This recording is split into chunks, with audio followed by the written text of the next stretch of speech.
are to be here. We're so excited to be here in the spring. Yeah, it's beautiful. I saw the daffodils blooming on the way in, a couple of magnolia trees. So it's a nice change of pace from South Bend, although the weather in South Bend, I think, is about the same as it is here today. And we'll take your questions. And for today, please let us know your affiliation so we can be helpful to the folks up here on the stage. And Raise your Justin. hand. We got 2 mics on either side of the room. First question, right here, right, the gentleman in the blue. Yep. Kurt Rollo, South Bend Tribune. Can you talk a little bit about Kansas's offense? They have 3,000-point scores. Just the challenge that'll be for you guys. Well, it all starts with the point guard. Angel Goodrich is a fantastic point guard, averaging about 8 assists a game. She can score. She can distribute. She can handle the ball. She's fast. She's really just an excellent, excellent player. And I think she's a big challenge for us defensively. We've got to find a way to contain her, and I don't think anybody's done that all year long. They got a great post player in Davis. She is strong inside, scores the ball really well, does a lot of good things at both ends of the floor, good rebounder. You got Gardner, who can really rebound. So this is a really, really good team. I think probably a little underseeded and playing great basketball right at the right time. Question? Hank, right here. Hank Kurz with the Associated Press. How much are you guys driven? You know, you have 2 seniors and have been to the final game twice. How has this year been different so far in the tournament, and how much more driven maybe are the team?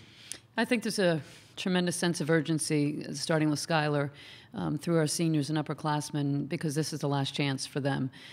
So I think it's been similar, I think, in the last couple of years. Skylar's driven no matter, when she was a freshman, she was driven. So I don't think things have changed too much for her, but definitely I think the sense of urgency that we feel is a little bit greater. Sean, go ahead. Sean Morrison, Virginian Pilot.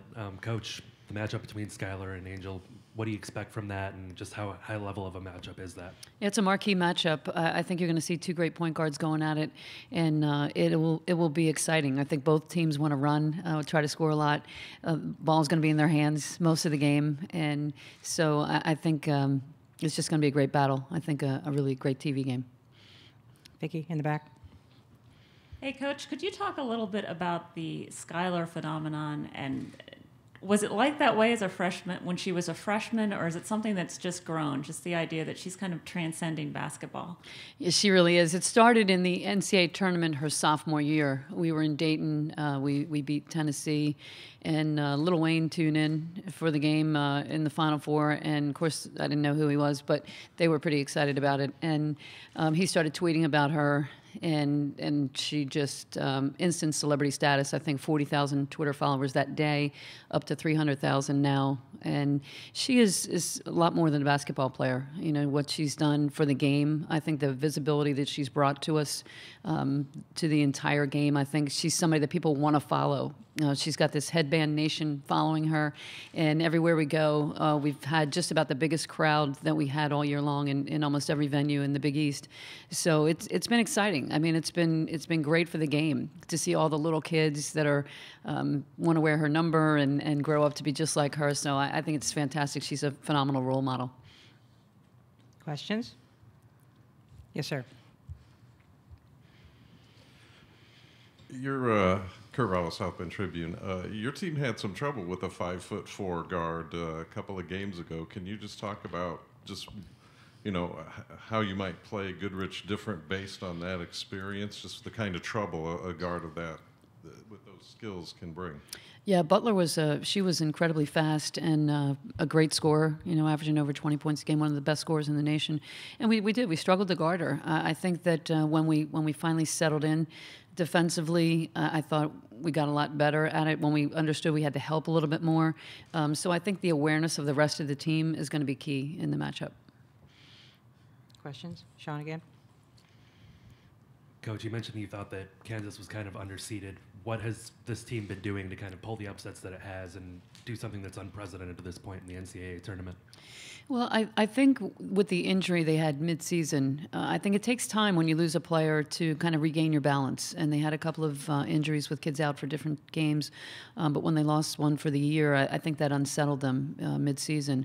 And now they're getting back to peak form. I think probably their upperclassmen are sensing this is their last chance, too. So I think their sense of urgency is probably very very great. But just overall, I think, most people are shortening their bench right now. So I think the 5 that they have playing are playing really well, together.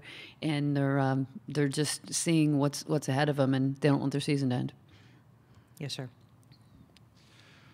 Skylar's been in 4 state championship games as a high school player. She's been in 2 national championship games. What does that kind of experience do for a player? Well, I think for her, she's got a lot of confidence, and I think it's infectious to the whole team, and they really pick up on that. She expects to win. I think that's the difference between her and probably every other good player I've had, is that the expectation that she goes on the floor, she expects great things to happen, and she works hard to make sure they do, but I think it's her mental game that really separates her from every other player I've ever had. Other questions? Yeah. The gentleman in the white shirt first. Muffet Graham Hayes, ESPN. You talked about the game against Tennessee and Dayton, Skylar's sophomore year. How much did that change her mentality, or was it just our perception of her? I think the Big East tournament was the turning point for her at the point position. I think she came into that game in the Big East final, started attacking the basket a little bit more, and I think understood a little bit more that you can have the ball, create a lot for yourself, get going in transition without having to run the offense. I think as a point guard, you kind of struggle to find that balance of I've got to run the team and I want to score and I can do these things. And she really, I think the light bulb went on at that point, and from then on, I think she was tremendous with the ball in her hands attacking. And I think she went into kind of an attack mode and more aggressive offensively. Still got the same number of assists, but just looked a little bit more to score. And I think that was when her game really, really took off. Hank? I think there's a perception that in the women's game there's like 10, 12 programs that can win the national championship, or that it's been that perception for a long time. 12 seeds win all the time in the men's tournament. What does it say about the women's game that a 12 seed is here this weekend? I think it's great. I think it's great for the game. I think it makes it a little more exciting. I think everybody wants that Cinderella team. Not us, but everybody else is looking for an upset. And I think it gives maybe renewed interest to the round of 16, where in the past I think the top seeds have advanced, although I think it was last year was the first time all 4 number 1 seeds advanced to the Final Four in a long time. So I think there's still some upsets, but I think it's great for the game. I mean, 6 and a 12 here, I think that's great. Yes.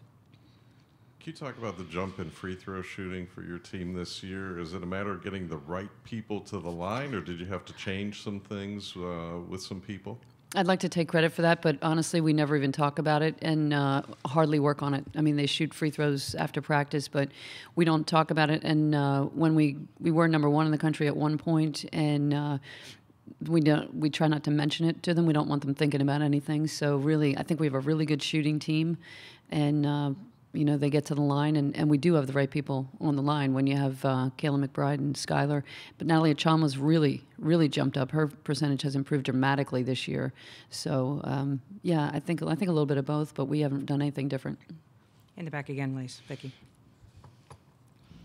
Coach, we had a lot of higher seeds winning or losing on lower seeds courts because of the format of the tournament this year. What do you favor for the future as far as the women's tournament and how it should be? Well, I think everybody would like to get to neutral courts, but we're not ready. You can look at the attendance and see that. It's obvious we're just not ready for that. I think we have to go back to the top 16 hosting. I've been a proponent of that since we became a top 16 team, and I think it's good because the crowds are better. I think you have a better chance of the crowd being better for the second game because the top seed probably is going to advance on their own court. I think it makes the regular season meaningful. I think it's something that you've earned, and I think as a coach, every coach in America understands that. You have the chance, and if you earn the right, you're going to host. I think that's the best way for us to go.